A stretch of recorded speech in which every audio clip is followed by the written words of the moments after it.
வணக்கம்.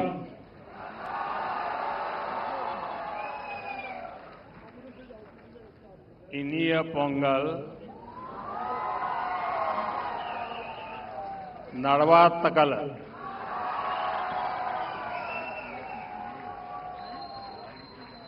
आज पोंगल एक ग्लोबल फेस्टिवल बन चुका है. दुनिया भर में तमिल समुदाय और तमिल संस्कृति से प्रेम करने वाले लोग इसे उत्साह के साथ मनाते हैं. उसमें मैं भी एक हूं.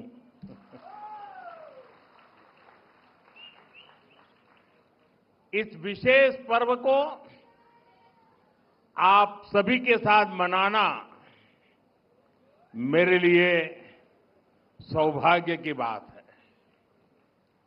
हमारे तमिल जीवन में पोंगल एक सुखद अनुभूति की तरह है. इसमें अन्नदाता की मेहनत, धरती और सूर्य के प्रति आभार का भाव है.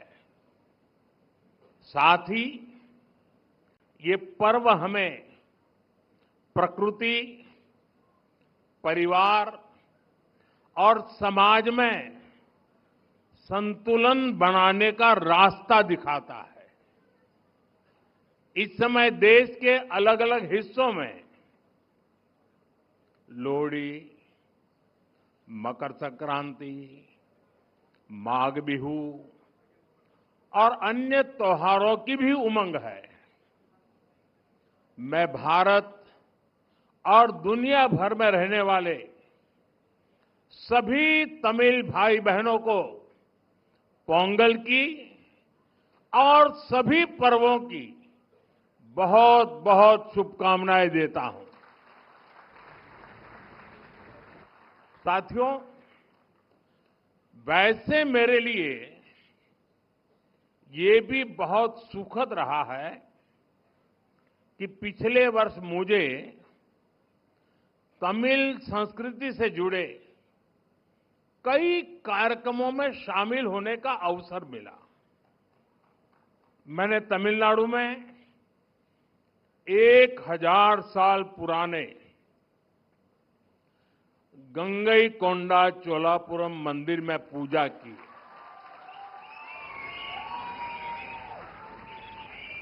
वाराणसी में काशी तमिल संगमम के दौरान सांस्कृतिक एकता की ऊर्जा को पल पल उसके साथ जहां भी रहा मैं जुड़ा रहा. मैंने उसे महसूस किया. जब मैं पंबन ब्रिज के लोकार्पण के लिए रामेश्वरम गया था तो तमिल इतिहास की महानता का फिर एक बार साक्षी बना था. हमारी तमिल संस्कृति पूरे भारत की साझी विरासत है. इतना ही नहीं, पूरी मानवता की ये साझी विरासत है. मैं एक भारत श्रेष्ठ भारत की जिस भावना की बात करता हूं उसे पोंगल जैसे पर्व और सशक्त बनाते हैं. साथियों, दुनिया की लगभग सभी सभ्यताओं में फसलों से जुड़ा कोई न कोई उत्सव मनाया जाता है. तमिल संस्कृति में किसान को जीवन का आधार माना गया है.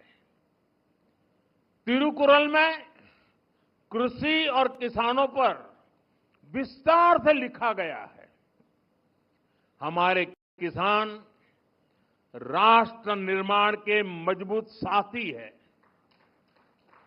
उनके प्रयासों से आत्मनिर्भर भारत अभियान को बहुत मजबूती मिल रही है.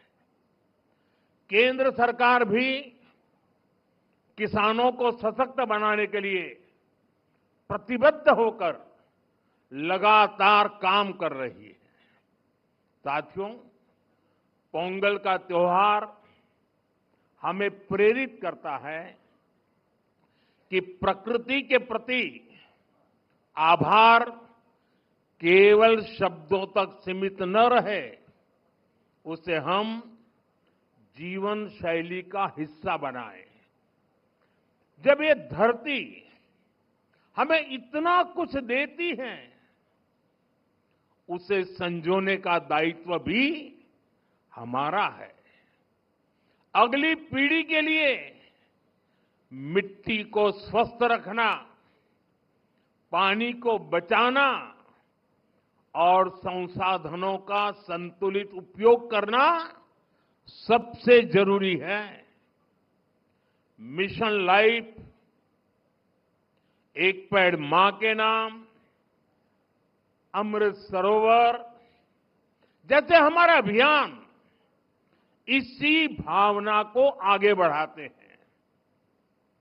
हम खेती को अधिक सस्टेनेबल और पर्यावरण के अनुकूल बनाने के लिए निरंतर काम कर रहे हैं।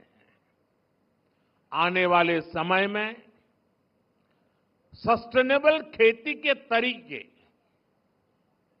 वाटर मैनेजमेंट, मैं तो लगातार कहता रहा हूं, पर drop more crop, natural farming, agritech और वैल्यू एडिशन की भूमिका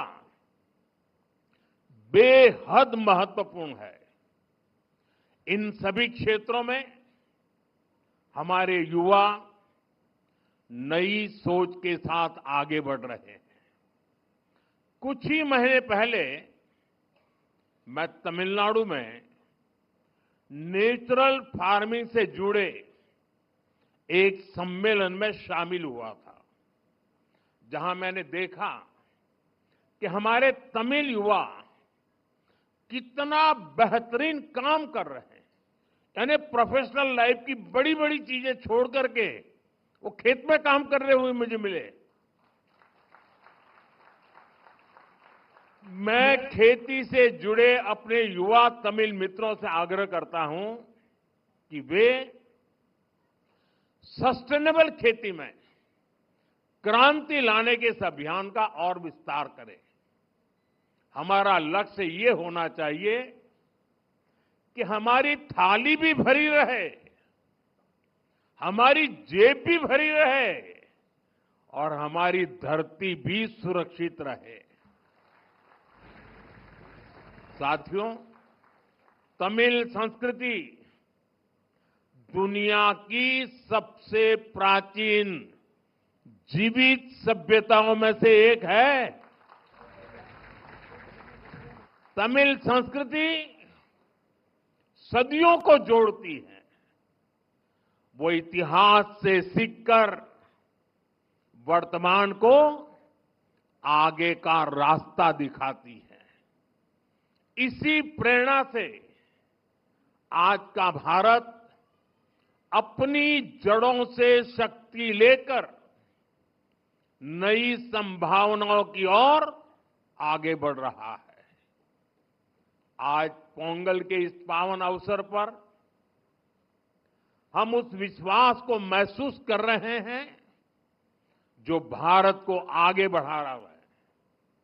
एक ऐसा भारत जो अपनी संस्कृति से जुड़ा है, अपनी धरती का सम्मान करता है और भविष्य को लेकर भरोसे में भरा हुआ है। इनिय पोंगल नलवा अकड़क्तुक्कल,